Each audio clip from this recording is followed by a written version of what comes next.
اعوذ باللہ من الشیطان الرجیم بسم اللہ الرحمن الرحیم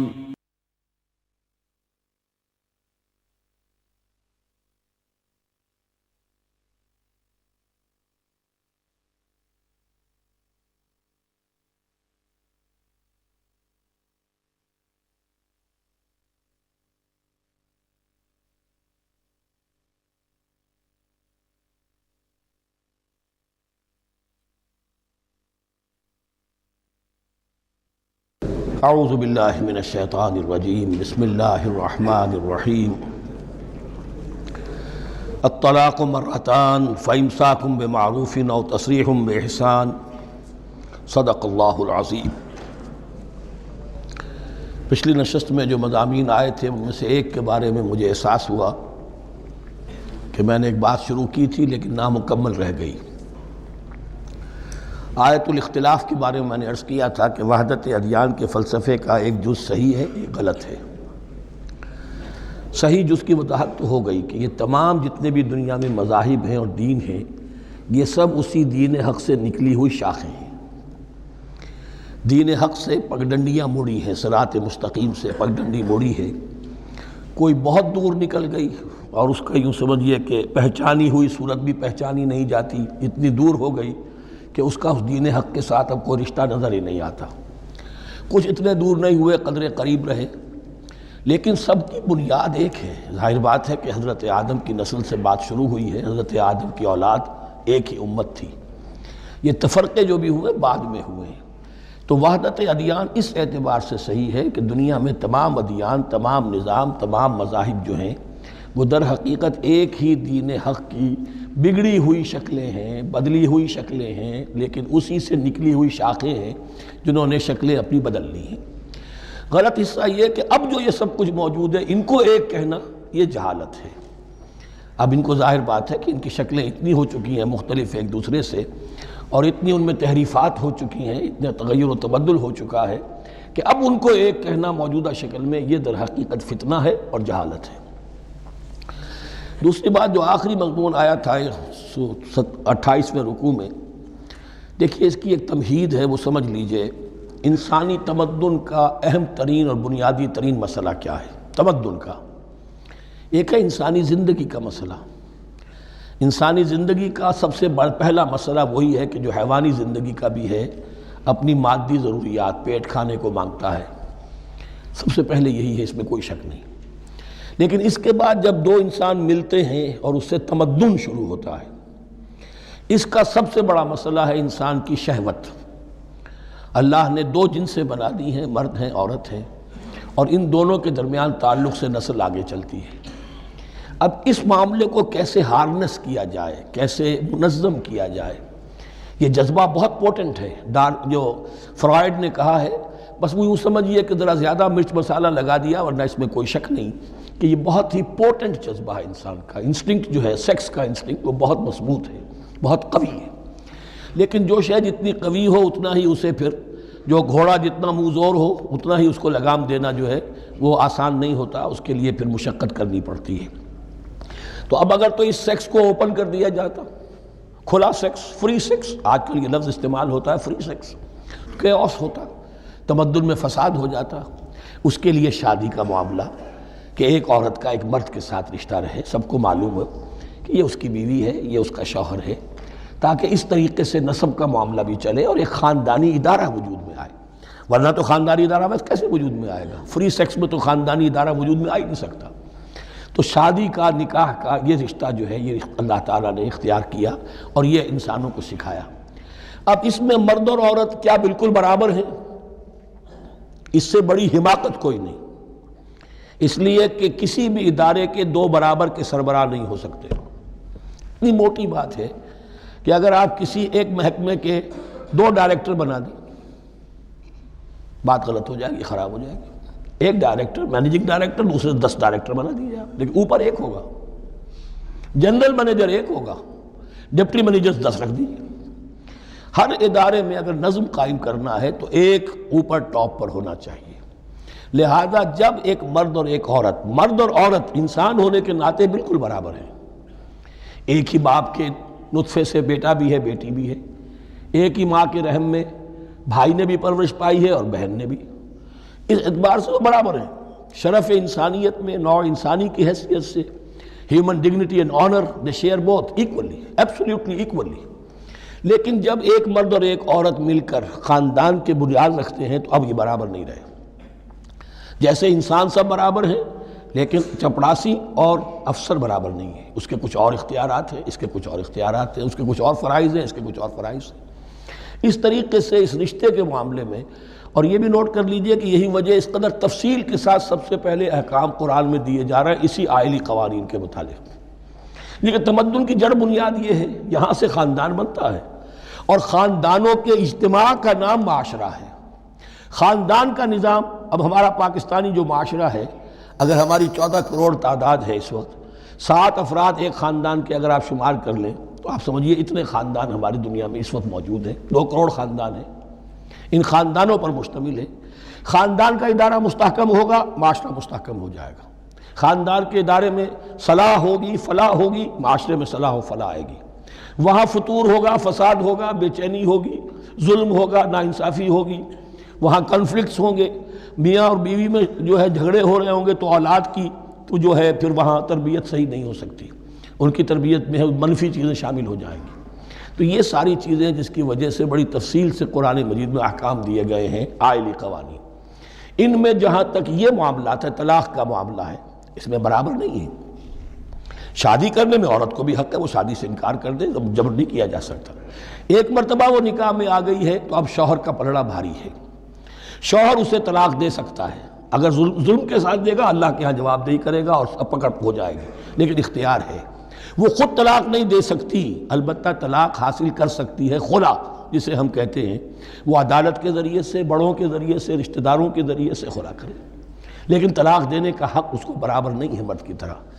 اسی طرح اگر ایک طلاق دی تھی مرد نے اور اب یہ عدت پوری نہیں ہوئی ہے، وَبَعُولَتُهُنَّ أَحَقُّ بِرَدِّهِنَّ، اب وہ کہے تو نے طلاق دے دیا، میں تیرے گھر میں بسنے کو تیار نہیں ہوں، نہیں، اختیار مرد کا ہے، عدت کے اندر 3 مہینے کے اندر وہ اس کو واپس لے سکتا ہے، اس کو طلاق رجعی کہتے ہیں۔ یہ تمام چیزیں ایسی ہیں کہ بہرحال خواتین کو اچھی نہیں لگتی، اور آج کی دنیا میں تو جو یہ مرد و عورت کی مساوات کا سلسلہ ہے، یہ شیطان کا سب سے بڑا فلسفہ اور معاشرے میں فساد اور گندگی پیدا کرنے کا اس کا سب سے بڑا ہتھیار ہے۔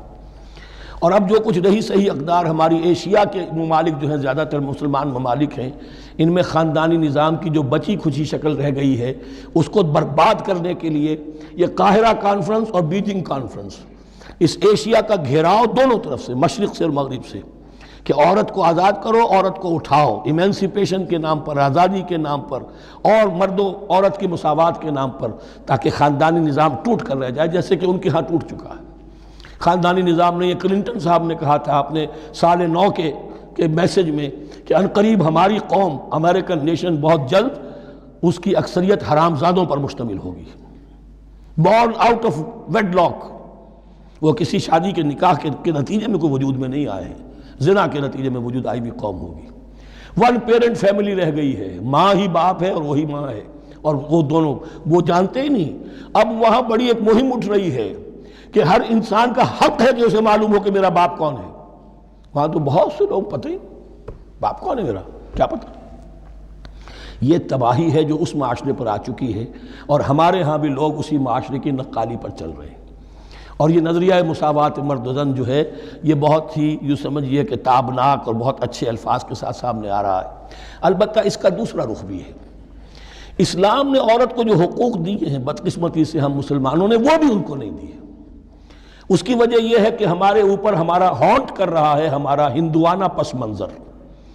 ہندوؤں کے معاشرے میں عورت کی کوئی حیثیت نہیں، نہ اس کی وراثت کا حق ہے، نہ وہ بیوہ ہو جائے تو جینے کا حق تھا اس کو، وہ تو پھر ستی ہو جانا چاہیے اس کے لیے تو زندگی کا حق بھی نہیں ہے، وراثت تو بہت دور کی بات رہی، کوئی پراپرٹی کا کوئی سوال نہیں، کسی طرح کی کوئی حیثیت نہیں، کوئی لیگل اینٹیٹی نہیں۔ لیکن ہم مسلمان تو ہو گئے، ہمارے آباء و اجداد، تربیت ہوئی نہیں، لہذا ہمارے اوپر وہی تصورات ہیں، عورت کو جو ہے پاؤں کی جوتی کی طرح سمجھنا۔ یہ جو کچھ ہم کر رہے ہیں ان کے جائز حقوق بھی انہیں نہیں دیتے، اس کے نتیجے میں ہم جو مغرب کا ہم پر حملہ ہے اس کو مؤثر کرنے میں گویا ہم مدد دے رہے ہیں۔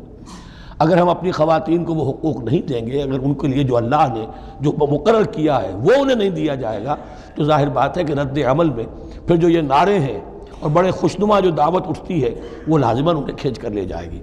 تو اس طرف بھی خیال رکھیے، اور ہمارے ہاں دیندار گھرانوں میں خاص طور پر یہ بات ہوتی ہے، اس کو سمجھنا چاہیے کہ عورتوں کے کیا حقوق ہیں، ان کی دلجوئی کتنی کرنی چاہیے۔ حضور نے کیا فرمایا ہے؟ تم میں سے بہترین لوگ وہ جو اپنے گھر والوں کے لیے اچھے ہوں، بہترین لوگ وہ ہیں ان کے حقوق کا لحاظ ہو، ان کے ساتھ سلوک ہو، ان کی دلجوئی ہو، ان کے احساسات کا بھی پاس کیا جائے۔ البتہ جہاں شریعت کا اور دین کا معاملہ آ جائے، نتھنگ ڈوئنگ، سیدھی سیدھی بات، یہ تلوار کی طرح آپ ننگے ہو جائیں اس وقت کہ یہ معاملہ دین کا ہے، اس میں تمہاری کوئی رعایت نہیں کر سکتا۔ ہاں میرے معاملات کے اندر جو بھی تم چاہو میں نرمی کروں گا، یہ ہو سکتا ہے۔ بس اس کو ذہن میں رکھیے، یہ کڑوی گولی ہے۔ وَلَهُنَّ مِثْلُ الَّذِي عَلَيْهِنَّ بِالْمَعْرُوفِ وَلِلرِّجَالِ عَلَيْهِنَّ دَرَجَةٌ۔ اب درمیان کے الفاظ کو تو جدید جو ہمارے ہیں دانشور وہ لے لیتے ہیں، اوپر کا نہیں دیکھتے کہ بَعُولَتُهُنَّ أَحَقُّ بِرَدِّهِنَّ، برابری کہاں رہی؟ شادی کرتے ہوئے برابری ہے، عورت کہہ سکتی میں شادی نہیں کرتی، شادی نہیں ہوگی، اس وقت برابری ہے، دونوں کی رضامندی سے شادی ہوگی، یہ برابری ہے۔ لیکن جب ایک مرتبہ بیوی بن گئی اب برابر نہیں ہے۔ اب یہ فلسفہ جا کر پوری طرح بیان ہوگا سورہ نساء میں، اور الرجال قوامون علی النساء، یہ بات پھر وہاں آئے گی۔ اس کی تمہید ہے یہ کہ یہ کڑوی گولی ذرا خواتین کے حلق سے اترنی شروع ہو جائے۔ وَبَعُولَتُهُنَّ أَحَقُّ بِرَدِّهِنَّ، اور اسی طریقے سے وَلِلرِّجَالِ عَلَيْهِنَّ دَرَجَةٌ۔ البتہ اللہ نے جو ذمہ داریاں عورت کے حوالے کی ہیں، جس طرح کے اس کے فرائض ہیں ویسے ہی اس کے حقوق بھی ہیں، یہ ہے جو بات کہی جا رہی لَهُنَّ مِثْلُ الَّذِي عَلَيْهِنَّ بِالْمَعْرُوفِ۔ اور یہ دنیا کا وہ اصول ہے کہ responsibilities and privileges they go together۔ کہیں آپ کا اگر ذمہ داری زیادہ تو حقوق اور اختیارات بھی زیادہ ہوں گے۔ ذمہ داری بہت ڈال دی، حقوق و اختیارات اتنے ہیں نہیں، آپ ذمہ داری ادا نہیں کر سکتے۔ جہاں ذمہ داری کم ہوگی وہاں حقوق و اختیارات بھی کم ہوں گے، یہ دونوں چیزیں پروپورشنیٹ چلتی ہیں۔ اب چلیے آگے، مجھے اندیشہ ہے کہ میں نے خاصا وقت اس میں لگا دیا۔ الطلاق مرتان، طلاق دو مرتبہ ہے، یعنی ایک شوہر کو دو مرتبہ طلاق دے کر اور رجوع کر لینے کا حق ہے۔ ایک دفعہ طلاق دی اور عدت کے اندر رجوع کر لیا، ٹھیک ہے، پھر طلاق دی اور عدت کے اندر رجوع کر لیا، ٹھیک ہے، تیسری مرتبہ طلاق دی اب رجوع نہیں کر سکتا۔ الطلاق مرتان، دو مرتبہ ہو سکتا ہے۔ فَإِمْسَاكٌ بِمَعْرُوفٍ أَوْ تَسْرِيحٌ بِإِحْسَانٍ، اب اس کے بعد فیصلہ کرو، یا تو روکو اس کو اپنے گھر میں تو وہ بھی نیکی کے ساتھ، بھلائی کے ساتھ، تنگ کرنے کے لیے نہیں، پریشان کرنے کے لیے نہیں، اور تسریح بِإِحْسَان، یا رخصت کر دینا ہے اچھے بھلے طریقے سے، بھلے مانسوں کی طرح، خوبصورتی کے ساتھ روکو تو بھلائی کے لیے، اور اگر رخصت کرنا ہے تو خوبصورت انداز میں۔ وَلَا يَحِلُّ لَكُمْ أَن تَأْخُذُوا مِمَّا آتَيْتُمُوهُنَّ شَيْئًا، اور تمہارے لیے ہرگز جائز نہیں ہے کہ جو کچھ تم نے انہیں دیا تھا اس میں سے کچھ بھی واپس لو، جو بھی تم نے انہیں مہر دیا تھا اس میں سے کچھ واپس نہیں لے سکتے جب تم طلاق دے رہے ہو۔ ہاں اگر عورت طلاق مانگے تو اسے اپنے مہر میں سے کچھ چھوڑنا پڑے گا، یہ دوسری بات ہے، لیکن جب بر طلاق دے رہا ہے تو پھر وہ نہیں روک اس کو اس میں سے جو بھی کچھ دیا ہو، یہاں تک کہ آیا ہے کہ اگرچہ تم نے ان کو احداہن قنطارا، سونے کے ڈھیر دیے ہوں، ان میں سے بھی کچھ نہیں لے سکتے واپس۔ وَلَا يَحِلُّ لَكُمْ أَن تَأْخُذُوا مِمَّا آتَيْتُمُوهُنَّ شَيْئًا إِلَّا أَن يَخَافَا أَن لَا يُقِيمَا حُدُودَ اللَّهِ، البتہ اگر وہ دونوں یہ سمجھیں کہ ہم حدود اللہ کو قائم نہیں رکھ سکیں گے۔ مراد کیا ہے کہ فیملی لائف کے ضمن میں جو اللہ نے احکام دیے ہیں، جو آداب ہیں، جو ان کے مقاصد ہیں، وہ ہمارے مابین اتنی موافقت مزاجی نہیں ہے کہ ہم ساتھ چل سکیں۔ ایک عورت اگر یہ محسوس کرتی ہے فَإِنْ خِفْتُمْ أَلَّا يُقِيمَا حُدُودَ اللَّهِ فَلَا جُنَاحَ عَلَيْهِمَا فِيمَا افْتَدَتْ بِهِ، پھر اگر اس کا یہ خیال ہے کہ یہ نہیں رکھ سکیں گے تو پھر کوئی حرج نہیں ہے ان دونوں پر کہ جو کچھ دے دلا کر عورت فدیے میں اپنے آپ کو چھڑا لے، یعنی کہہ کہ ٹھیک ہے تم نے مجھے 10 لاکھ مہر دیا تھا، میں 5 لاکھ تمہیں واپس کرتی ہوں، یا تم نے 10 لاکھ کا میرا مہر رکھا تھا، میں خلا مانگ رہی ہوں، میں صرف 5 لاکھ کا تم سے تقاضا کرتی ہوں، اسے اپنے مہر میں سے کچھ چھوڑنا ہوگا، یہ فدیہ ہے۔ تلک حدود اللہ فلا تعتدوها، یہ اللہ کے حدود ہیں، ان سے تجاوز مت کرو۔ دیکھیے روزے وغیرہ کے ضمن میں فلا تقربوها، اور یہاں فلا تعتدوها، اس لیے کہ یہاں بڑے دھڑلے سے آدمی جو ہے وہ ان حدود کو پامال کر جاتے ہیں، قانون یہی رہ جاتا ہے، روح اس کی ختم ہو جاتی ہے۔ وَمَن يَتَعَدَّ حُدُودَ اللَّهِ فَأُولَٰئِكَ هُمُ الظَّالِمُونَ، اور جو اللہ کے حدود سے تجاوز کرتے ہیں وہی ظالم لوگ ہیں۔ فَإِن طَلَّقَهَا، اب اگر تیسری مرتبہ طلاق دے دی، الطلاق مرتان تو ہو چکا نا، اس کے بارے میں سارے احکام آ گئے، لیکن اب اگر دے دی مراد ہے تیسری مرتبہ، فَإِن طَلَّقَهَا فَلَا تَحِلُّ لَهُ مِن بَعْدِ حَتَّى تَنكِحَ زَوْجًا غَيْرَهُ، تو اب وہ اس کے لیے جائز نہیں ہوگی جب تک کہ وہ عورت کسی اور شوہر سے شادی نہ کرے۔ اس کو حلالہ کہتے ہیں، لیکن یہ حلالہ کروانا یا کرنا اور کسی کے ساتھ یہ معاہدہ کرنا تم شادی کر لو پھر طلاق دے دینا، اس پر لعنت فرمائی ہے، حضور نے لعنت فرمائی ہے۔ اور ہمارے ہاں علم میں آتی ہے، یہ بات سننے میں آتی ہے کہ بہت سے علماء نے اس کو دھندا بنا رکھا ہے۔ حلالہ مولوی مشہور ہیں مختلف شہروں کے اندر۔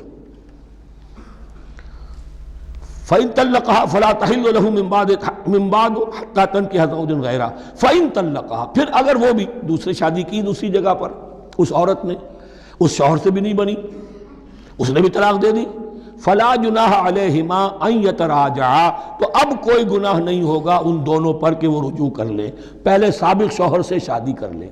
یعنی عورت کو شاید عقل آ گئی ہو، کوئی اسی کی زیادتی تھی کہ پہلے شوہر کے ہاں بس نہیں سکی، اب دوسری مرتبہ کا تجربہ ہو گیا تو اس کے کان ہو گیا کہ کوئی غلطی میری ہی ہے، اب شاید دوبارہ وہ اپنے شوہر کی طرف، سابقہ شوہر کی طرف رجوع کرنا چاہے تو اس کی اجازت ہے۔ ان ظنا یقیما حدود اللہ، اگر ان کو یہ یقین ہو کہ وہ اللہ کے حدود کی پاسداری کر سکیں گے۔ اللہ کے حدود جو ہیں احکام شریعت، ان کو بہرحال مد نظر رکھنا ہے اور فائق رکھنا ہے۔ وَتِلْكَ حُدُودُ اللَّهِ يُبَيِّنُهَا لِقَوْمٍ يَعْلَمُونَ، اور یہ وہ حدود ہیں اللہ کے جن کو وہ واضح کر رہا ہے، کھول کھول کر بیان کر رہا ہے ان لوگوں کے لیے کہ جو علم حاصل کرنا چاہیں۔ ترجمہ یہ ہوتا ہے عام طور پر جنہیں علم حاصل ہے، اصل میں کسی وقت فعل کو طلب فعل کے معنی میں استعمال کیا جاتا ہے عربی زبان میں، یعلمون جو جاننا چاہیں، جن کے اندر طلب ہے علم کی۔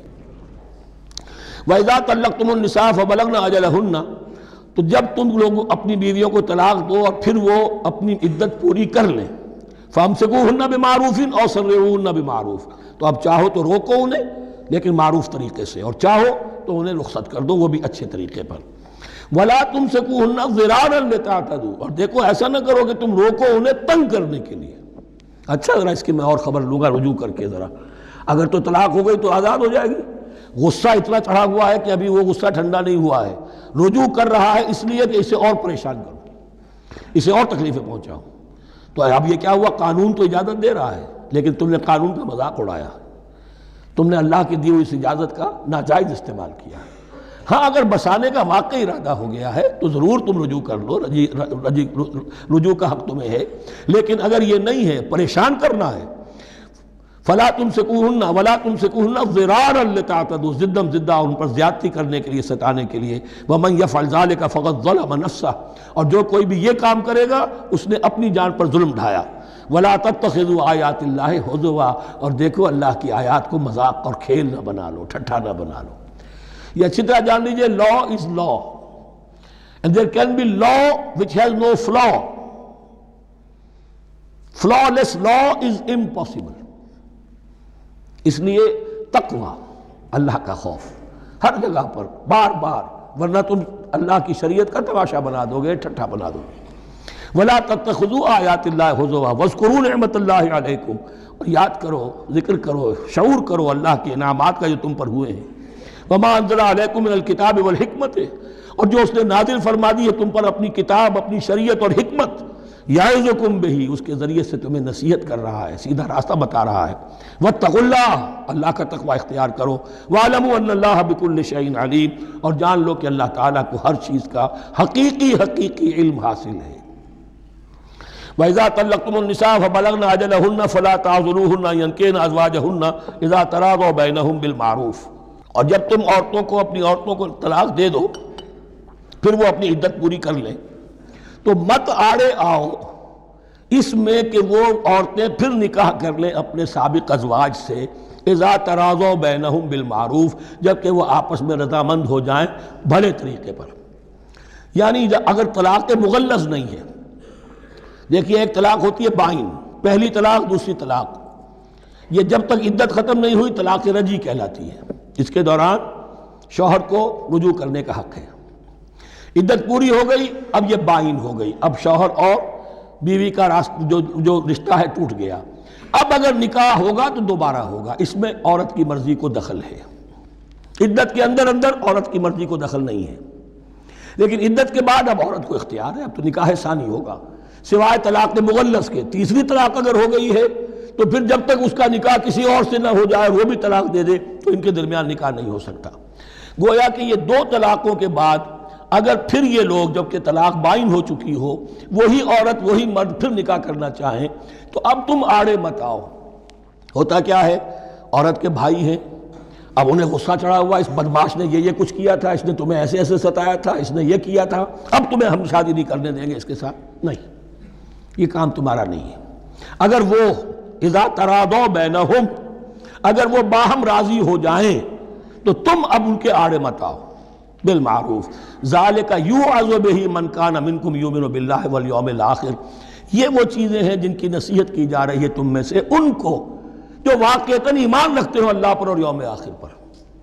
ان کے اندر ایمان ہی نہیں ہے، ان کے لیے یہ سارا جو ہے بھینس کے آگے بین بجائے جاؤ کیا حاصل ہے، وہ تو پھر اس کو کوئی فائدہ نہیں پہنچے گا۔ ذالک یوعظ بہ من کان منکم یؤمن باللہ والیوم الآخر ذالکم ازکی لکم واطہر، یہ طریقے جو ہیں تمہارے لیے زیادہ پاک ہیں، زیادہ عمدہ ہیں۔ واللہ یعلم وانتم لا تعلمون، اللہ جانتا ہے تم نہیں جانتے۔ اپنی عقل کو مقدم نہ رکھو، یہ اللہ کا علم ہے، اسی نے عورت کو بنایا، اسی نے مرد کو بنایا، اسے مرد بھی عزیز ہے عورت بھی عزیز ہے۔ الخلق عیال اللہ، حضور نے فرمایا تمام مخلوق اللہ کے کنبے کے مانند ہے۔ اللہ کو تو اپنا ہر انسان مرد ہو یا عورت ہو محبوب ہے، پسندیدہ ہے، اس کی تخلیق ہے، اس کا شاہکار ہے، لیکن یہ کہ وہ جانتا ہے کہ عورت کے کیا حقوق ہونے چاہیے، مرد کے کیا ہونے چاہیے، لہذا واللہ یعلم وانتم لا تعلمون۔ والوالدات یرضعن اولادہن حولین کاملین، اور والداؤں کے لیے، ماؤں کے لیے ضروری ہے کہ وہ اپنی اولاد کو 2 سال دودھ پلائیں پورا۔ یہ خاص طور پر یہاں تذکرہ ہو رہا ہے جب طلاق کا مسئلہ ہو۔ اب طلاق ہو گئی، شوہر تو علیحدہ ہو گیا، شوہر کہتا ہے بھائی میرا بچہ تو میرا ہے، قانوناً تو اولاد شوہر کی ہوتی ہے، لیکن تم اسے دودھ پلاؤ، تو 2 سال تک وہ عورت انکار نہیں کر سکتی، دودھ پلائے گی۔ لمن اراد ان یتم الرضاعہ، جو شخص چاہے کہ یہ رضاعت پوری کروائے اپنی سابقہ مطلقہ بیوی سے۔ وعلی المولود لہ رزقہن وکسوتہن بالمعروف، لیکن اس عرصے کے لیے جس کی وہ اولاد ہے، یعنی شوہر جو سابق ہے، اس کے ذمے ہے اس کا رزق اور اس کا لباس، جسے ہم نان نفقہ کہتے ہیں۔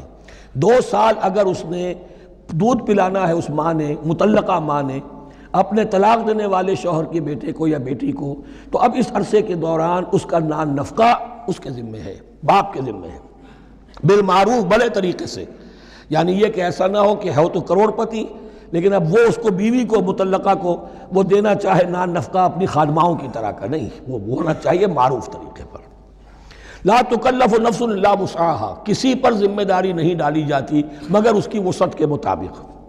لا تضار والدۃ بولدہا، نہ تو تکلیف پہنچائی جائے والدہ کو اپنے بچے کی وجہ سے، ولا مولود لہ بولدہ، نہ جس کا وہ اولاد ہے، جس کا وہ بیٹا یا بیٹی ہے، یعنی باپ، نہ اس کو تکلیف پہنچائی جائے۔ کوئی لا ضرر ولا ضرار، حضور کی حدیث ہے، دونوں کے ساتھ منصفانہ سلوک کیا جائے۔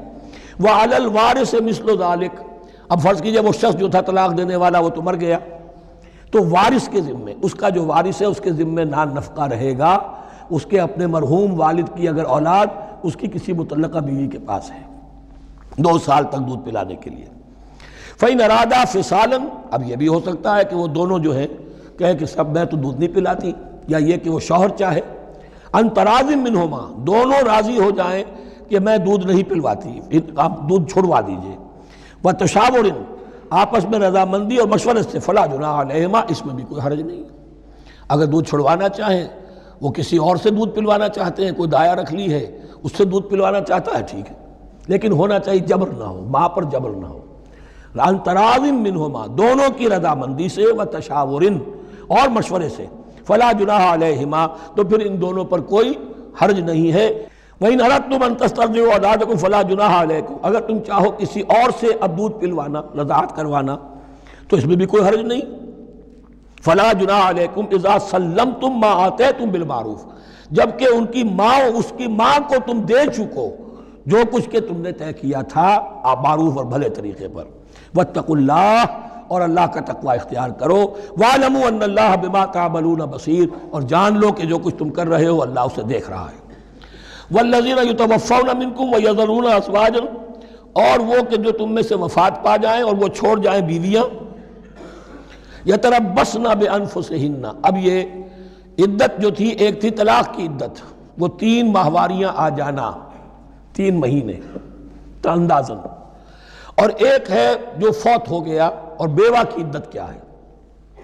والذین یتوفون، جو تم میں سے وفات دے دیے جائیں، منکم تم میں سے، ویذرون ازواجا، پیچھے بیویاں چھوڑ گئے ہوں، یتربصن بانفسہن 4 اشہر وعشرا، وہ روکے رکھیں اپنے نفسوں کو 4 مہینے اور 10 دن. 4 مہینے 10 دن تک ایک جو بیوہ عورت ہے وہ کوئی اور نکاح نہیں کر سکتی. 4 مہینے 10 دن. فَإِذَا بَلَغْنَ أَجَلَهُنَّ، اور جب وہ اپنی اس مدت تک پہنچ جائیں، یعنی پوری ہو گئی مدت عدت کی، فَلَا جُنَاحَ عَلَيْكُمْ فِي مَا فَعَلْنَ فِي أَنفُسِهِنَّ، تو تم پر کوئی گناہ نہیں ہے اس معاملے میں جو وہ اپنے بارے میں کریں. اب وہ آزاد ہیں، نکاح کر سکتی ہیں. اب تم روکنا چاہو، ہماری ناک کٹ جائے گی، یہ بیوہ بیٹھ نہیں سکی، اس سے رہا نہیں گیا، نہیں، غلط بات، تمہارا کوئی اختیار نہیں. لا جناح علیکم فیما فعلن فی انفسہن بالمعروف، کریں نیک طریقے سے، بھلے طریقے سے، شریعت کے مطابق، قواعد شریعت کے مطابق، تو تمہارا اختیار نہیں ہے کہ روکو. واللہ بما تعملون خبیر، اور جو کچھ تم کر رہے ہو اللہ اس سے باخبر ہے. ولا جناح علیکم فیما عرضتم به من خطبۃ النساء واکننتم فی انفسکم، اب یہ انہی بیواؤں کا ذکر ہو رہا ہے. تم پر کوئی حرج نہیں ہے کہ جو تم اشارے میں کوئی بات و پیغام دینا چاہو کسی بیوہ کو، اشارے کنائے میں، لیکن یہ کہ اس میں عدت کے دوران نکاح تو نہیں ہو سکتا. اشارے کنائے میں یہ کچھ بات کہی جا سکتی ہے کہ مجھے دلچسپی ہے، شاید میں کوئی بھی طریقہ اختیار کیا جائے. او اکننتم فی انفسکم، یا اپنے دلوں میں چھپائے رکھو، تو اللہ کو کوئی اعتراض نہیں. اس میں یہ کہ ظاہر بات ہے کہ ایک آدمی علم اللہ انکم ستذکرونہن، اللہ کے علم میں ہے تمہیں ان کا خیال تو آئے گا ہی. آخر یہ عورت تھی، بیوہ ہو گئی ہے، اب میں اس سے شادی کر سکتا ہوں، آپ کو رغبت ہے اس کی طرف نکاح کی، تو اب کوئی آدمی سوچے میرے دل میں خیال آ رہا ہے بیوہ کے بارے میں، میں تو گناہ گار ہو گیا، میرا دل گناہ گار ہو گیا، نہیں، یہ قانون فطرت ہے. علم اللہ انکم ستذکرونہن، اللہ کے علم میں ہے ان کا خیال تو تمہیں آئے گا ہی. ولیکن لا تواعدوہن سرا، لیکن ایسا نہ کرو کہ ان سے معاہدہ کر لو خفیہ، طے ہو جائے، بات پکی ہو جائے. سرا الا ان تقولوا قولا معروفا، سوائے اس کے کہ کوئی معروف بات کہہ دی جائے جس سے انہیں اشارہ مل جائے، بس. ولا تعزموا عقدۃ النکاح حتی یبلغ الکتاب اجلہ، اور مت باندھو گراہ نکاح کی جب تک کہ قانون شریعت اپنی مدت پوری نہ کر لے، یعنی عدت جب تک پوری نہ ہو جائے. اب یہاں دیکھیے حتی یبلغ الکتاب، کتاب سے مراد شریعت، قانون شریعت. کتاب سے مراد یہاں کیا ہے کہ جو بھی قانون آ چکا ہے کتاب کے اندر، 4 مہینے 10 دن کے بعد نکاح اس سے پہلے نہیں ہوگا. وَاعْلَمُوا أَنَّ اللَّهَ يَعْلَمُ مَا فِي أَنفُسِكُمْ فَاحْذَرُوهُ، اور جان لو کہ اللہ خوب جانتا ہے جو تمہارے دلوں میں ہے، پس اس سے ڈرو، اس کی پکڑ سے بچو. وَاعْلَمُوا أَنَّ اللَّهَ غَفُورٌ حَلِيمٌ، اور یہ بھی جان لو اللہ غفور بھی ہے، بخشنے والا بھی ہے. وہ خطا ہو گئی ہے، استغفار کرو، توبہ کرو، اللہ معاف فرمائے گا. اور حلیم ہے، وہ فوراً نہیں پکڑتا بلکہ ڈھیل دیتا ہے، مہلت دیتا ہے، اگر چاہو تو تم توبہ کر لو. لا جناح علیکم ان طلقتم النساء ما لم تمسوهن او تفرضوا لهن فریضہ، تم پر کوئی گناہ نہیں ہے کہ تم ایسی بیویوں کو طلاق دے دو کہ جن کو نہ تو تم نے اب تک چھوا ہو اور نہ ان کے لیے مہر مقرر کیا ہو. یہ ہو جاتا تھا نکاح جو ہے بچپن میں بھی کر دیے جاتے تھے، لیکن ابھی کوئی نوبت نہیں آئی ہے، نکاح تو ہو گیا لیکن نہ کوئی مہر مقرر ہوا ہے، نہ کوئی ان کی ملاقات ہوئی ہے. تو اگر ایسا کرو گے تو تم طلاق دے سکتے ہو. وَمَتِّعُوهُنَّ، لیکن شرافت کا تقاضا یہ ہے کہ جو لڑکی تم سے منسوب رہی ہے، اب اگر وہ رشتہ توڑ رہے ہو تو اسے کچھ دے دلا کر، اسے کچھ نہ کچھ متاع، کچھ سامان دنیاوی دے کر. مَتِّعُوهُنَّ عَلَى الْمُوسِعِ قَدَرُهُ وَعَلَى الْمُقْتِرِ قَدَرُهُ، جو وسعت والا ہے، جس کو کشائش حاصل ہے، غنی ہے، وہ اپنی حیثیت کے مطابق، اور جو تنگ دست ہے وہ اپنی حیثیت کے مطابق. متاعًا بالمعروف، اور یہ ساز و سامان دینا جو ہے یہ بھی بھلے انداز میں ہو، ایسا نہ ہو جو خیرات دی جا رہی ہو. حقاً علی المحسنین، یہ حق ہے محسنین پر، یہ سمجھے کہ ہم پر اللہ تعالیٰ کی طرف سے عائد کردہ یہ ذمہ داری ہے۔ وَإِن طَلَّقْتُمُوهُنَّ مِن قَبْلِ أَن تَمَسُّوهُنَّ وَقَدْ فَرَضْتُمْ لَهُنَّ فَرِيضَةً، اور اگر دوسری شکل یہ ہے کہ تم نے طلاق دی ایسی بیوی کو کہ جس کو تم نے چھوا تو نہیں ہے لیکن مہر مقرر ہو چکا تھا، فَنِصْفُ مَا فَرَضْتُمْ، تو اب آدھا مہر جو ہے جو تم نے فرض کیا تھا، جو طے کیا تھا، اس کا آدھا تو تمہیں دینا ہی دینا ہے۔ اِلَّا يَعْفُونَ، الا یہ کہ وہ معاف کر دیں، ہمیں آدھا بھی نہیں چاہیے، یا چلیے ہمیں چوتھائی دے دیجئے۔ او یعفو الذی بیدہ عقدۃ النکاح، یا وہ اس کے اندر جو ہے سخاوت سے کام لے کہ جس کے ہاتھ میں نکاح کی گرہ ہے، گرہ تو مرد کے ہاتھ میں ہے، وہ کھول سکتا ہے، عورت طلاق دے نہیں سکتی، لہذا کیوں نہ ایسا کرو کہ تم پورا ہی مہر دے دو۔ فرمایا وَأَن تَعْفُوا، اگر تم درگزر کرو اور زیادہ دو، اقرب للتقوی، یہ تقوی سے قریب تر ہے۔ وَلَا تَنْسَبُوا الْفَضْلَ بَيْنَكُمْ، اپنے مابین احسان کرنا مت بھولو، اور اپنے مابین جو فضیلت اللہ نے تمہیں دی ہے عورتوں پر اس کو مت بھولو۔ تمہارا پھر ایٹیچیوڈ بھی ایسا ہونا چاہیے کہ تم اپنے بڑے ہونے کے حساب سے ان کے ساتھ نرمی کرو، ان کو زیادہ دو، ان کو جتنا بھی مہر مقرر کیا تھا اس سے بھی زیادہ دے دلا کے رخصت کرو۔ قانون میں تو صرف مہر ہوگا، البتہ قانون یہی ہے کہ اگر انہیں چھوا نہیں ہے، مقاربت نہیں ہوئی ہے، لیکن یہ کہ مہر مقرر ہو چکا تھا تو آدھا مہر تو لازماً دینا ہے۔ آدھا بھی یہ چھوڑ سکتی ہے عورت، لیکن تمہارے لیے بہتر ہے کہ تم پورا دو یا اور زیادہ دو۔ ان اللہ بما تعملون بصیر، یقیناً جو کچھ تم کر رہے ہو اللہ دیکھ رہا ہے۔ حافظوا علی الصلوات والصلاۃ الوسطیٰ، محافظت کرو پوری طرح، چوکس ہو کر، چوکنے ہو کر تمام نمازوں کی، اور خاص طور پر صلاۃ وسطیٰ کی۔ یعنی بار بار جو آ رہا ہے جان لو اللہ جانتا ہے، جان لو اللہ دیکھ رہا ہے، جو کچھ تم کر رہے ہو اللہ کی نگاہ میں ہے، جو کچھ تم کر رہے ہو اللہ باخبر ہے، یہ سارا کچھ جو ہے یہ اللہ کی یاد ذہن میں برقرار رکھنے کے لیے تمہیں نماز دی گئی ہے۔ 5 وقتہ تم حاضر ہو، دنیا کے کاروبار سے نکلو اور آ کر پھر عہد اللہ سے اپنا جو ہے، یہ جو حفیظ کا ایک شعر ہے، آؤ سجدے میں گرے لوح جبیں تازہ کریں، سرکشی نے کر دیے دھندلے نقوش بندگی، آؤ سجدے میں گرے لوح جبیں تازہ کریں۔ یہاں پر جو ہمارا بندگی کا نقش تھا سرکشی کی وجہ سے وہ دھندلے ہو گئے ہیں۔ سرکشی نے کر دیے دھندلے نقوش بندگی، آؤ سجدے میں گرے لوح جبیں تازہ کریں، کہ پھر اس پر اللہ تعالیٰ کے ساتھ جو عہد کیا ہے ایاک نعبد و ایاک نستعین، اسے پھر تازہ کریں۔ حافظوا علی الصلوات والصلاۃ الوسطیٰ، صلاۃ وسطیٰ کے بارے میں بہت سے اقوال ہیں، لیکن عام طور پر اس سے مراد عصر کی نماز لی گئی ہے۔ دن میں 2 نمازیں اس سے پہلے ہیں، فجر ہے، ظہر ہے، 2 پھر بعد میں ہیں، مغرب ہے، عشاء ہے۔ وقوموا للہ قانتین، اور کھڑے ہوا کرو اللہ کے سامنے پورے ادب کے ساتھ، یعنی ایک تو رکوع ہے جس میں جھکنا ہے، سجدہ ہے جھکنے کی انتہا ہے، قیام بھی قنوت کے ساتھ ہو، معلوم ہو کہ ایک بندہ اپنے آقا کے سامنے کھڑا ہے، اس کے کھڑے ہونے کے انداز میں بھی معلوم ہو کہ تواضع ہے، عجز ہے۔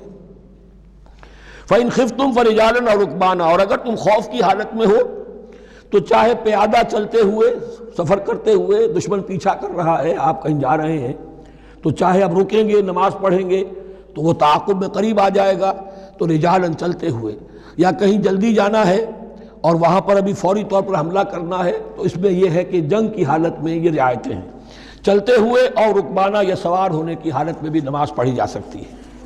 فَإِذَا أَمِنْتُمْ، لیکن پھر جب امن میں ہو جاؤ، فَاذْكُرُوا اللَّهَ كَمَا عَلَّمَكُمْ، پھر اللہ کو یاد کرو جیسے کہ تمہیں اس نے سکھایا ہے۔ کس نے سکھایا ہے؟ محمد الرسول اللہ نے۔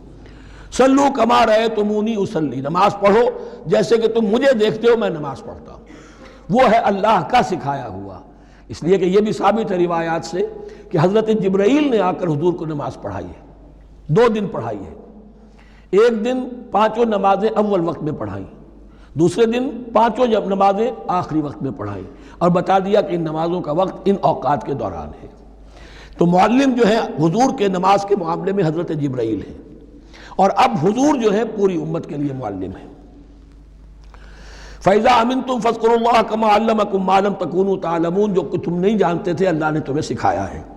وَالَّذِينَ يُتَوَفَّوْنَ مِنْكُمْ وَيَذَرُونَ أَزْوَاجًا، اور پھر دوبارہ لوٹ کر معاملہ آ رہا ہے بیواؤں کا، اور جو لوگ تم میں سے وفات دے دیے جائیں اور وہ چھوڑ جائیں پیچھے بیویاں، وصیۃ لازواجہم متاعا الی الحول غیر اخراج، تو ان کی بیویوں کے لیے وصیت لازماً، اپنی بیویوں کے لیے وصیت لازماً کریں 1 سال تک کے لیے نان نفقے کی، اور بغیر اس کے کہ انہیں گھروں سے نکالا جائے۔ اب یوں سمجھئے اس کو، ایک شخص فوت ہوا، 4 بیویاں ہیں، ایک کے ہاں اولاد تھی، بیٹا تو اسی کا ہے، باقی 3 تو اس کی جو ہیں سوتیلی مائیں ہیں۔ ایک ماں کو تو وہ اپنی ماں سمجھ کر اس کی خدمت کرے گا، باقی 3 کو لائبلٹی سمجھے گا۔ تو فرمایا ایسا نہ ہو کہ فوراً نکال دو کہ جاؤ اپنا راستہ لو، جس سے تمہاری شادی تھی وہ گیا۔ 1 سال کے لیے انہیں گھر سے نہ نکالا جائے اور ان کا نان نفقہ دیا جائے۔ لیکن یہ بھی اصل میں تھا وصیت کا، جب یہ جو قانون آئے گا وراثت کا تو اس سے پہلے کے لیے ہے۔ جیسے کہ والدین کے لیے کہا گیا تھا وصیت کرو، ایسے بیویوں کے لیے بھی کرو۔ جب ان کا حق آ گیا، اس لیے کہ شوہر مر گیا ہے تو بیوی کا حق ہے اس کی وراثت میں، بیوی مر گئی ہے شوہر کا حق ہے اس کی وراثت میں، تو وہ تو وراثت کے اندر حق معین ہو گیا، تو اب یہ وصیت کی ضرورت نہیں۔ اور اسی طرح 1 سال کا نفقہ نہیں ہے، اب نفقہ جو ہے وہ صرف عدت کے دوران کا ہے، جو ہم اس سے پہلے پڑھ چکے ہیں۔ فَإِنْ خَرَجْنَا فَلَا جُنَاحَ عَلَيْكُمْ فِي مَا فَعَلْنَ فِي أَنفُسِهِنَّ، لیکن اگر وہ خود نکل جائیں، ظاہر بات ہے کہ عدت ہوتی 4 مہینے 10 دن، اب تم سال بھر روکو گے تو نہیں ان کو، اگر وہ شادی کر کے کہیں اور جا کے بسنا چاہیں تو تم پر کوئی الزام نہیں آئے گا، جو کچھ وہ کرتی ہیں اپنی جانوں کے بارے میں معروف ہو، بھلے طریقے پر، معروف طریقے پر۔ واللہ عزیز الحکیم، اور یقیناً اللہ تعالیٰ زبردست ہے، حکمت والا۔ وللمطلقات متاع بالمعروف، اسی طرح مطلقات کے لیے بھی ساز و سامان زندگی کی ضروریات ہے معروف طریقے پر، حقاً علی المتقین، لیکن یہ ہے عدت کے وقت تک کے لیے۔ اسی معاملے میں شاہ بانو کیس میں ایک جو فیصلہ دیا تھا، یہ کلکتہ ہائی کورٹ نے، اس پر پھر ہندوستان میں ایجیٹیشن ہوا۔ اس نے یہ فیصلہ دیا تھا کہ کوئی مسلمان اپنی بیوی کو طلاق دے دے تو اب وہ بیوی اگر تو دوسری شادی کر لے تب تو بات دوسری ہے، ورنہ جب تک زندہ رہے گی اس طلاق دینے والے پر اس کا نان نفقہ جو ہے رہے گا پوری زندگی تک۔ اس پر مسلمانوں نے کہا، بھارت کے مسلمانوں نے، یہ ہماری شریعت میں دخل اندازی ہے، شریعت نے صرف عدت تک کا حق رکھا ہے مطلقہ کے لیے، تم ساری زندگی کہاں سے لا رہے ہو؟ پھر وہ فساد ہوا، پھر بہت سے لوگوں نے جانیں دیں، پھر جو ہے ایجیٹیشن ہوا، لیکن پھر راجیو گاندھی کو گھٹنے ٹیکنے پڑے، اور پھر قانون بنا دیا گیا بھارت میں کہ کوئی عدالت ہندوستان کی including supreme court of India مسلمانوں کے آئلی قوانین میں دخل نہیں دے سکتی۔ میں سلام کیا کرتا ہوں مسلمانان بھارت کو، مسلمانوں نے وہاں پر یہ بات بھی نہیں ہونے دی کہ جب قرآن شریعت کا حکم جو ہے وہ یہ ہے کہ مطلقہ کو عدت تک کے لیے نان نفقہ ہے تو ساری زندگی کا کوئی معاملہ نہیں۔ كَذَلِكَ يُبَيِّنُ اللَّهُ لَكُمْ آيَاتِهِ لَعَلَّكُمْ تَعْقِلُونَ، اسی طرح اللہ تعالیٰ تمہارے لیے اپنی آیات کو واضح کر رہا ہے تاکہ تم عقل سے کام لو اور سمجھو۔ اب جو 2 رکوع اگلے آ رہے ہیں یہ بڑے اہم ہیں اس اعتبار سے کہ یہ تاریخ بنی اسرائیل کا غزوہ بدر ہے جس کا تذکرہ ہوگا۔ میں ایک بات آپ کو بنی اسرائیل کی تاریخ کی بتا چکا ہوں کہ جب حضرت موسیٰ کے انتقال کے بعد یوشع ابن نون کی سرکردگی میں انہوں نے جہاد کیا، قتال کیا تو فلسطین فتح ہو گیا، لیکن انہوں نے چھوٹی چھوٹی حکومتیں 12 بنا لی اور آپس میں لڑتے بھی رہے۔ لیکن 300 برس کے بعد پھر صورتحال پیدا ہوئی، وہ واقعہ ہوگا جو اب سامنے آ رہا ہے کہ جب ان کے اوپر دنیا تنگ ہو گئی، آس پاس کے جو کافر اور مشرک لوگ تھے انہوں نے انہیں دبا لیا، بہت سوں کو ان کے گھروں سے، ان کے ملکوں سے نکال دیا، تو پھر تنگ آ کر انہوں نے کہا اس وقت کے نبی سے کہ ہمارے لیے کوئی بادشاہ بنا دیجئے، سپہ سالار بنا دیجئے، اب ہم اللہ کی راہ میں جنگ کریں گے۔ تو وہ جو جنگ ہوئی ہے طالوت اور جالوت کی، اس جنگ کے بعد سے خلافت راشدہ شروع ہوئی ہے دور بنی اسرائیل کی۔ گویا کہ خلافت راشدہ دور بنی اسرائیل کی 300 برس بعد آئی ہے ان کے رسول کے انتقال کے، جبکہ خلافت راشدہ اس امت مسلمہ کی متصل ہے رسول اللہ صلی اللہ علیہ وسلم کے زمانے کے ساتھ، اس لیے کہ صحابہ نے جانیں دیں، خون دیا، قربانیاں دیں، اور اس کے نتیجے میں حضور کی زندگی ہی میں دین غالب ہو گیا، اسلامی ریاست قائم ہو گئی۔ تو ظاہر بات ہے اس کے بعد آپ کے انتقال کے بعد خلافت کا دور شروع ہو گیا، لیکن وہاں یہ سارے سال 300 برس گزرے ہیں، اس کے بعد ان کا دور خلافت آیا ہے، اور اس میں بھی 3 خلافتیں ہیں کہ جو متفق علیہ ہیں، ویسے وہاں تو وہ نبوتیں ہیں، طالوت علیہ السلام، داؤد علیہ السلام اور سلیمان علیہ السلام۔ چوتھی خلافت پر آ کر تقسیم ہو گئی ہے، جیسے حضرت علی کے زمانے میں چوتھی خلافت میں عالم اسلام جو ہے دارالاسلام منقسم ہو گیا کہ مصر اور شام نے حضرت علی کی خلافت کو تسلیم نہیں کیا۔ اسی طرح حضرت سلیمان کے دو بیٹوں میں پھر ان کی مملکت تقسیم ہو گئی، ایک اسرائیل اور ایک یہودیہ، یہ دو ریاستیں وجود میں آئی، جیوڈی۔ بہرحال یہ جو واقعہ تھا کہ جس کے بعد خلافت راشدہ شروع ہو رہی ہے، اسلام کا غلبہ شروع ہو رہا ہے حضرت موسیٰ کی تاریخ میں، وہ ہے طالوت اور جالوت کی جنگ۔ اس کے لیے اب یہاں پر تذکرہ ہو رہا ہے، اور یہ بھی ایک آئینہ دکھایا جا رہا ہے صحابہ کرام کو، اب یہی مرحلہ تمہیں درپیش ہے۔ غزوہ بدر آیا چاہتا ہے، آئینہ، coming events cast their shadows before, تمہیں پہلے سے بتایا جا رہا ہے۔ الم تر الی الذین خرجوا من دیارہم، کیا تم لوگوں نے غور نہیں کیا، کیا تم نے غور نہیں کیا ان لوگوں کے حال پر کہ جو نکل گئے اپنے گھروں سے، وہم الوف، جبکہ وہ ہزاروں کی تعداد میں تھے، حذر الموت، موت سے ڈر کی وجہ سے، یعنی جب کفار اور مشرکین نے غلبہ کر لیا ان پر اور بہت سے ملکوں سے یہ بھاگے اپنے ملک چھوڑ کر، فقال لهم اللہ موتوا، تو اللہ نے ان سے کہا کہ مر جاؤ، ثم احیاہم، پھر انہیں زندہ کیا۔ یہاں یہ بھی ہو سکتا ہے مراد کہ فی الواقع یہ عمل ہوا ہو، اور یہ بھی مراد ہو سکتا ہے جیسے قوم مر جاتی ہے لیکن پھر اس کا نشأت ثانیہ ہو جاتی ہے، پھر اللہ نے ان کے اندر ایک جذبہ پیدا کر دیا۔ یعنی یہاں پر مرنا اور احیاء جو ہے وہ معنوی ہو، روحانی ہو، اخلاقی ہو، وہ بالفعل جسدی نہ ہو، لیکن اللہ کے اختیار سے باہر نہیں، اس کی قدرت میں ہے، سب کو مار کر بھی دوبارہ جلا سکتا ہے۔ ان اللہ لذو فضل علی الناس ولکن اکثر الناس لا یشکرون، اور یقیناً اللہ تعالیٰ تو اپنے بندوں پر بڑا فضل کرتا ہے، لیکن اکثر لوگ جو ہیں شکر نہیں کرتے، ناقدری کرتے ہیں اللہ کے احسانات کی۔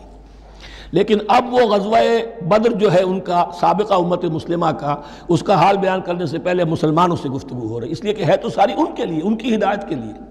تاریخ بیان کرنا قرآن کا مقصد نہیں ہے، تاریخ کی کتاب نہیں ہے یہ، تو جو پروسیس آف ریولوشن چل رہا تھا، جو جد و جہد تھی، جو تحریک تھی محمد رسول اللہ کی، جس مرحلے میں سے وہ تحریک گزر رہی ہے، اسی مرحلے کی مناسبت سے سابقہ تاریخ سے بھی واقعات لائے جا رہے ہیں، اور اسی کی مناسبت سے وہ جو بھی وقتی احکام ہیں وہ دیے جا رہے ہیں۔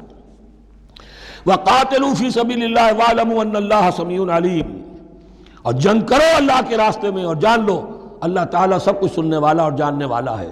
من ذا الذی یقرض اللہ قرضا حسنا فیضاعفہ لہ اضعافا کثیرا، کون ہے وہ شخص کہ جو اللہ کو قرض حسنہ دے؟ یہ انفاق جب کیا جاتا ہے خالص اللہ کے دین کے لیے، تو اللہ کہتا ہے یہ میرے ذمہ قرض ہے، دین میرا ہے، تم میرے دین کو غالب کرنا چاہتے ہو، میری حکومت قائم کرنا چاہتے ہو، تو جو کچھ اس میں خرچ کرو گے وہ مجھ پر قرض ہے، قرض حسنہ ہے۔ من ذا الذی یقرض اللہ قرضا حسنا فیضاعفہ لہ، تو اللہ اس کو اس کے لیے بڑھاتا رہے، دگنا کرتا رہے، اضعافا کثیرا، دگنا چوگنا، بہت گنا۔ واللہ یقبض ویبسط، اور اللہ کے اختیار میں کسی چیز کو چھوٹا کر دینا، سکیر دینا، اور کھول دینا اور کشائش کر دینا۔ وَإِلَيْهِ تُرْجَعُونَ، اور اسی کی طرف تمہیں لوٹا دیا جائے گا۔ یہاں دیکھیے یہ دونوں چیزیں، جہاد بالنفس اس کی آخری شکل قتال، اور جہاد بالمال اس کے لیے پہلے لفظ آ رہا تھا انفاق، اب قرض حسنہ، اللہ کو قرض حسنہ۔ الم تر الی الملأ من بنی اسرائیل من بعد موسیٰ، کیا تم نے غور نہیں کیا موسیٰ کے بعد بنی اسرائیل کے سرداروں پر، ملا من بعد موسیٰ، اذ قالوا لنبی لہم، جبکہ انہوں نے اپنے نبی سے کہا، یہ تو میں آپ کو حدیث سنا چکا ہوں، کوئی وقت ایسا نہیں گزرا حضرت موسیٰ کے بعد کہ نبی کوئی نہ کوئی موجود نہ رہا ہو، حضرت عیسیٰ تک۔ اس زمانے کے جو نبی تھے ان سے انہوں نے کہا لَهُمْ مُبَعَثْ لَنَا مَلِكًا نُقَاتِلْ فِي سَبِيلِ اللَّهِ، اب ہمارے لیے کوئی بادشاہ مقرر کر دیجئے تاکہ ہم اللہ کی راہ میں قتال کریں، جنگ کریں۔ یہاں بادشاہ سے مراد ہے جو سپہ سالار ہو، نبی ہے تو ظاہر بات ہے کہ نبی کا رتبہ تو بلند رہے گا، لیکن نبی کے تابع ہو کر کوئی شخص کہ جو جنگ کی سپہ سالاری کر سکے اس کو نامزد کر دیجئے۔ قَالَ هَلْ عَصَيْتُمْ إِن كُتِبَ عَلَيْكُمُ الْقِتَالُ أَلَّا تُقَاتِلُوا، جو نبی تھے یہ سیموئیل نبی تھے، سموئیل، یہ آپ اولڈ ٹیسٹمنٹ میں پڑھیں گے سیموئیل نبی۔ انہوں نے کہا کہ اس کا بھی اندیشہ ہے کہ جب جنگ فرض کر دی جائے اللہ تقاتلوا، پھر تم جنگ نہ کرو، یعنی ابھی تو بڑے تمہارے دعوے ہیں، بہادری دکھا رہے ہو، بڑا جوش و خروش ہے، کہیں ایسا تو نہیں ہوگا کہ ادھر سے میں اللہ تعالیٰ سے اجازت بھی لوں جنگ کی اور تمہارے لیے کوئی سپہ سالار یا بادشاہ بھی بنا دوں اور پھر تم جنگ سے کرنی کترا جاؤ۔ قالوا وما لنا الا نقاتل فی سبیل اللہ، ان کا کیسے ممکن ہے کہ ہم اللہ کی راہ میں قتال نہ کریں؟ وَقَدْ أُخْرِجْنَا مِنْ دِيَارِنَا وَأَبْنَائِنَا، جبکہ ہمیں نکال دیا گیا ہے ہمارے گھروں سے اور ملکوں سے اور اپنے بیٹوں سے، یعنی ان کی اولاد کو تو انہوں نے غلام بنا لیا، ان کی عورتوں کو بانیہ بنایا، اب یہ تو نکلے ہوئے ہیں اپنے ملکوں سے خوف سے بھاگے ہوئے۔ فَلَمَّا كُتِبَ عَلَيْهِمُ الْقِتَالُ، تو جب ان پر وہ جنگ فرض کر دی گئی، تَوَلَّوْا إِلَّا قَلِيلًا مِّنْهُمْ، تو پیٹھ پھیر گئے سب کے سب سوائے کچھ لوگوں کے۔ یہ گویا کہ تنبیہ کی جا رہی ہے، مسلمانوں تم بھی بہت کہتے رہے ہو کہ حضور ہمیں جنگ کی اجازت ملنی چاہیے، ہم کب تک یہ ظلم سہیں گے، لیکن ایسا نہ ہو دیکھو اب جب جنگ کا حکم آئے، اب پڑھ چکے ہم وہ آیت کتب علیکم القتال وہو کرہ لکم، اب اچھی نہیں لگ رہی جنگ، جان تو پیاری ہے، تو اب دکھا دیا گیا وہاں بھی یہ ہوا۔ واللہ علیم بالظالمین، اور اللہ ایسے ظالموں سے خوب باخبر ہے۔ وقال لهم نبیہم، اور ان سے کہا ان کے نبی نے، ان اللہ قد بعث لکم طالوت ملکا، تمہارے لیے اللہ تعالیٰ نے طالوت کو بادشاہ مقرر کیا ہے۔ ان کا نام تورات میں آیا ہے سول یا ساؤل، SAUL۔ اب یہ سمجھ میں نہیں آتا، ہو سکتا ہے کہ اصل نام ساؤل ہو، لیکن چونکہ وہ بہت قداور تھے، طول قداور، اس لیے ان کا ایک صفاتی نام ہو طالوت۔ قرآن مجید نے صفاتی نام لیا ہے کہ وہ بہت قداور تھے۔ قالوا انا یکون لہ الملک علینا، اب انہوں نے کہا کیسے ہو سکتا ہے کہ اسے بادشاہت ملے ہمارے اوپر، ونحن احق بالملک منہ، ہمیں زیادہ حق حاصل ہے اس کے مقابلے میں کہ ہمیں بادشاہی دی جائے۔ ولم یؤت سعۃ من المال، وہ تو مفلس ہے، اسے تو اللہ نے کوئی زیادہ دولت دی نہیں ہے، کیونکہ ان کے معیار تو یہی تھے جو دولت مند ہے وہی صاحب عزت ہے۔ قال ان اللہ اصطفاہ علیکم، اب نبی نے کہا اب جو چاہو کہو، اللہ نے اس کو چن لیا ہے تم پر، یہ فیصلہ اب ہو چکا، اللہ کا فیصلہ ہے، ڈیوائن ججمنٹ ہے، ڈیوائن ڈیسیجن ہے، کین ناٹ بی ریووکڈ۔ وَزَادَهُ بَسْطَةً فِي الْعِلْمِ وَالْجِسْمِ، اور اسے کشادگی عطا کی ہے علم اور جسم دونوں چیزوں میں، قداور ہے، طاقتور ہے، اور اسی طریقے سے علم اور فہم دیا ہے۔ تم دولت دیکھتے ہو، اللہ نے چنا ہے ان دو چیزوں کی بنا پر، جسمانی طاقت، جسمانی قوت، اس دور میں ظاہر بات ہے اس کی بہت ضرورت تھی، اور دوسرے یہ کہ اسے علم دیا ہے، فہم دیا ہے، سمجھ دی ہے، دانش دی ہے۔ واللہ یؤتی ملکہ من یشاء، اور اللہ تعالیٰ جس کو چاہتا ہے اپنی بادشاہت دے دیتا ہے۔ واللہ واسع علیم، اللہ بہت سمائی والا ہے، واسع، اس کی وسعت جو ہے وہ اتھا ہے، اور علیم، اور سب کچھ واسع علیم، جاننے والا ہے، یعنی وہ جس کو جو کچھ دیتا ہے بربنائے علم دیتا ہے، کون اس کا مستحق ہے۔ وقال لهم نبيهم ان آیۃ ملکہ ان یاتیکم التابوت فیہ سکینۃ من ربکم وبقیۃ مما ترک آل موسیٰ وآل ہارون تحملہ الملائکہ، اور ان سے کہا ان کے نبی نے کہ طالوت کی بادشاہت کی ایک نشانی یہ ہوگی کہ وہ صندوق جو تمہارے سے جاتا رہا چھن چکا ہے، جس میں سکینہ ہے، تمہارے لیے تسکین کا سامان ہے تمہارے رب کی طرف سے، اور بقیت مما ترک آل موسیٰ و آل ہارون، اور کچھ تبرکات ہیں جو آل موسیٰ اور آل ہارون کے اس صندوق میں رکھے ہوئے ہیں، تحملہ الملائکہ، وہ ملائکہ کی تحویل میں ہے۔ اب ان کی بادشاہی کی علامت کے طور پر وہ صندوق تمہارے پاس واپس آ جائے گا۔ اصل میں یہ تابوت سکینہ جو ہے یہ ان کا ایک بڑا لکڑی کا صندوق ہے، اب بھی ہے، ان کا دعویٰ ہے کہ موجود ہے، اور مسجد اقصیٰ کے نیچے جو سرنگ ہے اس میں موجود ہے۔ بعض ذرائع سے فوٹو لے کر بھی انہوں نے ڈاکومنٹری فلم بھی ابھی دکھا دی ہے کہ موجود ہے۔ نبوکدنضر نے جب گرایا تھا 586 قبل مسیح میں، جو حضرت سلیمان کا بنایا ہوا ہیکل تھا، اس کے تہخانے میں وہ رہتا تھا، اور وہیں پر جو ربائی تھے وہاں موجود تھے، ربانیین، تو جب گرایا گیا ہے اس کو ہیکل کو تو اسی میں وہ دب گئے ہیں، لیکن وہ چاروں طرف سے جو بھی تہخانہ تھا بند ہو گیا ہوگا، اور وہاں پر ان کی لاشیں بھی ہیں اور تابوت سکینہ بھی ہے۔ لیکن ہوا یہ تھا کہ جب ان کے پڑوسی ملکوں نے انہیں شکستیں دی تو وہ تابوت سکینہ بھی چھین کر لے گئے۔ اب اس میں گویا کہ ان کے لیے بہت بڑی بات تھی کہ ان کے لیے کم سے کم ایک دل کی روحانی تسکین کا سامان تھا۔ ہمارے پاس حضرت موسیٰ کے تبرکات ہیں، عصائے موسیٰ اس میں ہے، رکھا ہوا ہے، اب بھی ہے۔ اسی طریقے سے اس میں وہ جو جن تختیوں پر تورات لکھی ہوئی دی گئی تھی حضرت موسیٰ کو، وہ موجود ہے، ان کے کہنے کے مطابق اب بھی ہے۔ تو اس طریقے سے ان کے لیے تسکین ہوتی تھی، جیسے کہ مسلمان کو خانہ کعبہ کو دیکھ کر تسکین ہوتی ہے، تو فرمایا اس میں تمہارے لیے سکینت بھی ہے، اور تمہارے آل موسیٰ اور آل ہارون کے تبرکات بھی ہیں۔ تحملہ الملائکہ، اس وقت وہ ملائکہ کی تحویل میں ہوا یہ کہ جہاں وہ تابوت لے گئے ان کے دشمن، وہاں پلیگ آ گئی۔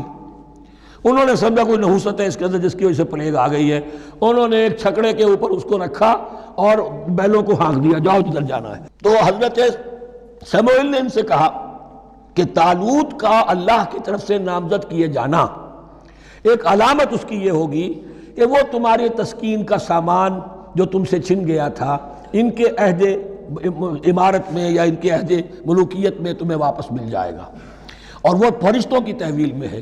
تو ایک روز وہ چھکڑا جو ہے وہ لیے ہوئے وہ تابوت ان کے ہاں پہنچ گیا۔ ان فی ذلک لآیۃ لکم ان کنتم مؤمنین، یقیناً اس میں تمہارے لیے نشانی ہے اگر تم ماننے والے ہو۔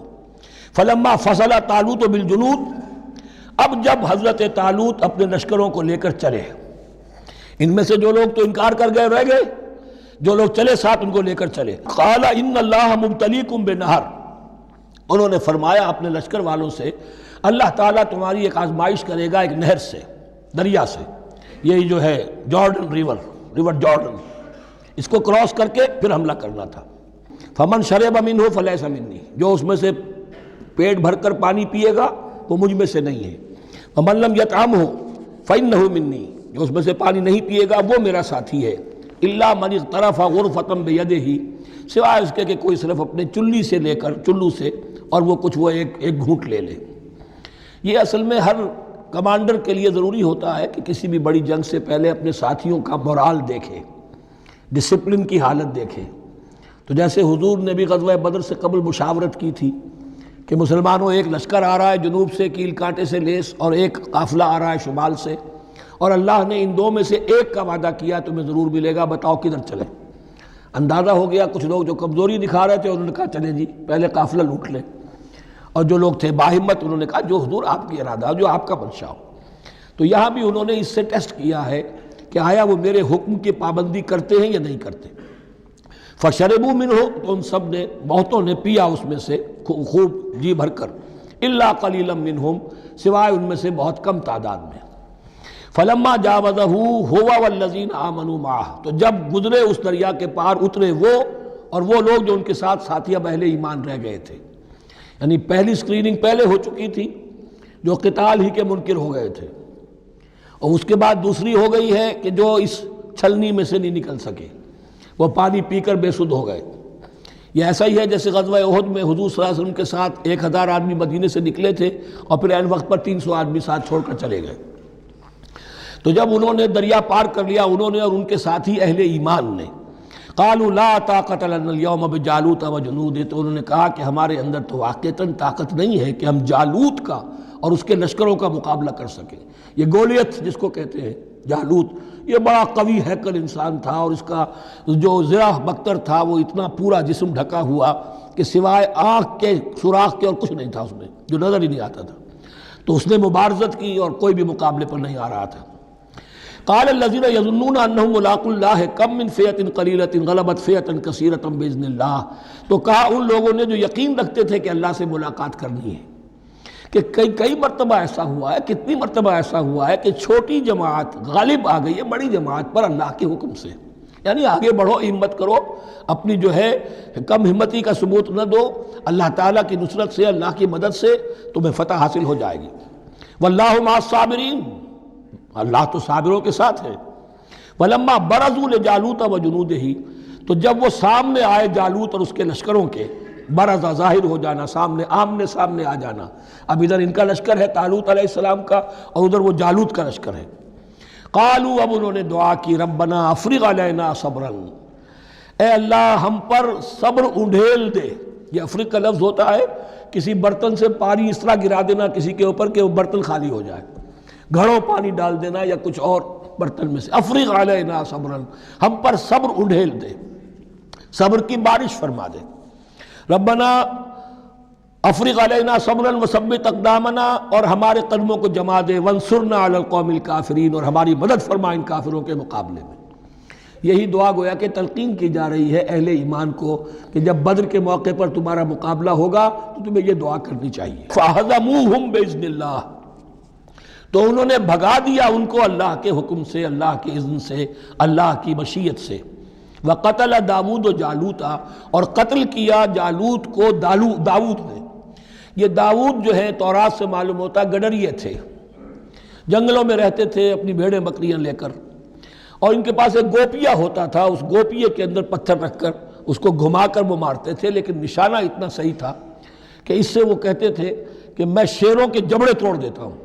جب کبھی شیر آتے ہیں میرے بھیڑوں بکریوں کے گلوں پر حملے کے لیے، تو جب وہ آ گئے اتفاق سے، جب لشکر آمنے سامنے تھے، ادھر جالوت للکار رہا ہے آئے کوئی میرے مقابلے میں، ادھر سب کے سب سہمے کھڑے ہیں، کوئی آگے نہیں نکل رہا، تو حضرت حضرت داؤد آ گئے اتفاقاً، کہا معلوم ہوا کیا سچویشن ہے، یہ ہے کہ اچھا ٹھیک ہے، میں اس غیر مختون کا میں معاملہ کرتا ہوں، اس لیے کہ یہ ان کے ہاں سب سے بڑی گالی تھی۔ حضرت ابراہیم کی ملت میں ہے ختنہ، اور یہ جو کفار اور مشرک تھے ان کے ہاں ختنہ نہیں تھی، تو نامختون ہونا ان کے ہاں یہ سب سے بڑی گالی تھی۔ اس نامختون کا پھر جو ہے میں اس کو کیفر کردار تک پہنچاؤں گا، میرے پاس یہ گوپیا ہے، اب میں تو شیروں کے جبڑے توڑ دیا کرتا ہوں۔ انہوں نے پھر وہ پتھر رکھ کر اور گھمایا ہے، اور سیدھا وہ آنکھ کے سوراخ سے اس کے بھیجے کے اندر اتر گیا، اور اس طریقے سے قتل داود و جالوتا، داود نے جالوت کو قتل کیا، اور اللہ تعالیٰ نے پھر ان کو جو براتب عطا کیے، وَآتَاهُ اللَّهُ الْمُلْكَ وَالْحِكْمَةَ وَعَلَّمَهُ مِمَّا يَشَاءُ۔ ایک تو یہ کہ طالوت علیہ السلام نے اپنی بیٹی کا نکاح ان سے کر دیا، داماد ہو گئے، اور پھر انہی کو وارث بنایا، یہ بادشاہ ہوئے، اللہ نے ان کو ہی ملک دیا، حکومت دی، بادشاہت دی، اور دی نبوت بھی دی، یہ دونوں اعتبارات سے ان کو اللہ تعالیٰ نے سرفراز فرمایا۔ وَعَلَّمَهُ مِمَّا يَشَاءُ، اور پھر اسے سکھایا جو کچھ کہ اللہ نے چاہا۔ وَلَوْلَا دَفْعُ اللَّهِ النَّاسَ بَعْضَهُمْ بِبَعْضٍ، اور اگر اس طریقے سے اللہ ایک گروہ کو دوسرے کے ذریعے سے دفع نہ کرتا رہے، زمین میں فساد ہوتا ہے تو اللہ تعالیٰ کوئی شکل ایسی پیدا کرتا ہے کہ کسی اور گروہ کو سامنے لا کر مفسدوں کا خاتمہ کرتا ہے۔ اگر ایسا نہ ہوتا، وَلَوْلَا دَفْعُ اللَّهِ النَّاسَ بَعْضَهُمْ بِبَعْضٍ لَفَسَدَتِ الْأَرْضُ، تو زمین میں فساد ہی فساد پھیل گیا ہوتا۔ اللہ تعالیٰ نے ان جنگوں کے ذریعے سے ہر بڑا فرعون جو آتا، ہر فرعون موسیٰ، اللہ تعالیٰ نے کوئی نہ کوئی اس کے لیے علاج تجویز کیا ہوا ہے۔ وَلَوْلَا دَفْعُ اللَّهِ النَّاسَ بَعْضَهُمْ بِبَعْضٍ لفسدت الارض ولكن اللہ ذو فضل علی العالمین، لیکن اللہ تعالیٰ تو تمام جہانوں پر بڑا فضل کرنے والا ہے۔ تلک آیات اللہ نتلوها علیک بالحق، یہ اللہ کی آیات ہیں جو ہم پڑھ کر آپ کو سنا رہے ہیں حق کے ساتھ۔ یہ قول گویا کہ حضرت جبرائیل کی طرف منسوب ہوگا، یہ اللہ کی آیات ہیں اے مسلمانوں، اے محمد صلی اللہ علیہ وسلم، جو ہم آپ کو سنا رہے ہیں حق کے ساتھ۔ وَإِنَّكَ لَمِنَ الْمُرْسَلِينَ، اور یقیناً اے محمد صلی اللہ علیہ وسلم آپ رسولوں میں سے ہیں۔ تِلْكَ الرُّسُلُ فَضَّلْنَا بَعْضَهُمْ عَلَى بَعْضٍ، ایک بہت اہم قانون بیان ہو رہا ہے، ان رسولوں میں سے ہم نے بعض کو بعض پر فضیلت دی ہے، یہ میں پہلے بیان کر چکا ہوں کل۔ تفریق بین الرسل کفر ہے، تفضیل یہ قرآن سے ثابت ہے، کوئی افضل ہے اور کوئی مفضول ہے، کسی کو کسی اعتبار سے فضیلت ہے، کسی کو کسی اور اعتبار سے فضیلت، جزوی فضیلت ہے مختلف لوگوں کی ہو سکتی ہے، کلی فضیلت تمام انبیاء اور رسول پر محمد الرسول اللہ کو حاصل ہے۔ تلک الرسل فضلنا بعضهم علی بعض منهم من کلم اللہ، ان میں سے وہ بھی تھے جن سے اللہ نے کلام فرمایا، حضرت موسیٰ علیہ السلام۔